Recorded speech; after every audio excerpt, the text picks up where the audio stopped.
It seems like every single business on the planet is rushing to adopt AI, right? Every day there's a new tool, a new platform promising to completely revolutionize everything. But here's the thing, behind all that hype, there's a pretty startling reality. Most of these AI projects, they're failing. So the real question is, why? Okay, so to get to the bottom of this, we're going to look at two sides of the AI coin. On one hand, we've got a study that lays out the internal business blueprint, what a company needs to do. On the other, we have this massive analysis that looks at the external human reaction, specifically how people feel when they interact with service robots in hotels. It turns out the answer to why AI succeeds or fails is hidden in both of these stories. And this really is the central mystery we're trying to solve. The reason so many of these amazing technological initiatives just don't work out. It isn't a technical problem. It's not about the code. It's not about processing power. The secret, as we're about to see, is deeply and fundamentally human. So let's start from the inside out. Before a company even thinks about rolling out some new AI tool for its customers, what has to happen internally? What does the company itself need to get right? This is the first half of our equation. You know, for most businesses, and especially the smaller ones, the road to AI is just filled with hurdles. You've got the ones you'd expect, right? Not enough money, a shortage of AI talent, and of course, messy, tangled up data. But the research points to something much deeper, a human resistance to change, and a real uncertainty about whether any of this is actually going to pay off. These aren't just tech problems, they're people problems.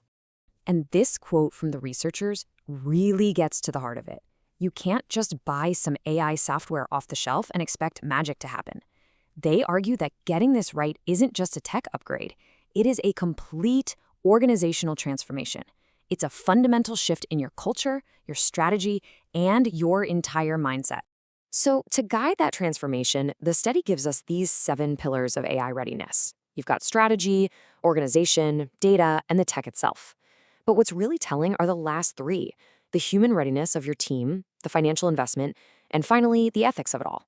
It's this whole 360-degree view that shows being ready for AI is about so much more than just the technology.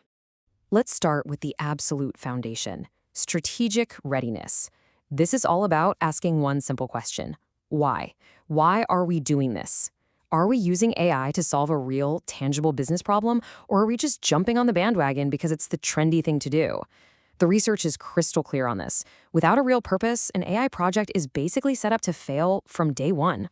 Now, what's fascinating here is the inclusion of ethical readiness. I mean, in this mad dash to implement AI, this is the pillar that so often gets left behind. But thinking about fairness and transparency, that's not just some nice-to-have feature. It's absolutely crucial for building trust. And as we're about to see, that idea of trust, well, it's going to become incredibly important. Okay, so let's just imagine a business does everything perfectly. I mean, they follow all 7 pillars, they've got a flawless internal strategy, their data is pristine, their team is totally on board. They are, by all accounts, perfectly prepared. But is that enough to guarantee success? Because the moment that perfect plan meets a real, live human customer, everything can change. And that brings us to the second half of our equation. We are now shifting gears from the controlled, predictable environment of an internal business plan to the messy, unpredictable, and frankly, fascinating world of human psychology. What actually happens when people come face to face with your AI? To answer that, we're diving into our second source, a huge meta-analysis that combined 56 different studies on hotel service robots. By pulling all this data together, the researchers got this incredibly powerful look at what actually drives people to either accept or reject AI. And they found that all the different factors could be grouped into 3 main buckets: the functional stuff, the customer-centric stuff, and the robot-centric stuff. So we've got these 3 categories. You've got the functional side, asking, does this thing even work well? Then there's the customer-centric side, asking, how does this make me feel? And finally, the robot-centric side, asking things like, does it look human-like? So which of these do you think actually matters the most? Let's dig into the data and see. Okay, so the analysis boiled everything down to the 4 most powerful predictors of whether someone will use an AI. And just look at this mix. You have 2 totally functional factors: performance expectation, which is basically, will this do a good job, and a person's general attitude. But right there alongside them, equally powerful, are 2 purely psychological factors: customer emotions and trust. It's a perfect blend of the practical and the personal.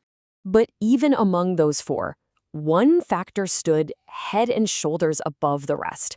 Its statistical link to whether a customer would actually use an AI robot was a massive 0.833. Now, to put that in perspective, in social sciences, a correlation that high is, well, it's almost unheard of. It's an incredibly strong signal. And here it is. The single strongest predictor of AI acceptance wasn't how well it worked. It wasn't how easy it was to use. It wasn't how smart it seemed. It was how the AI made the customer feel. That emotional response, whether it created delight or discomfort, that was the ultimate deciding factor.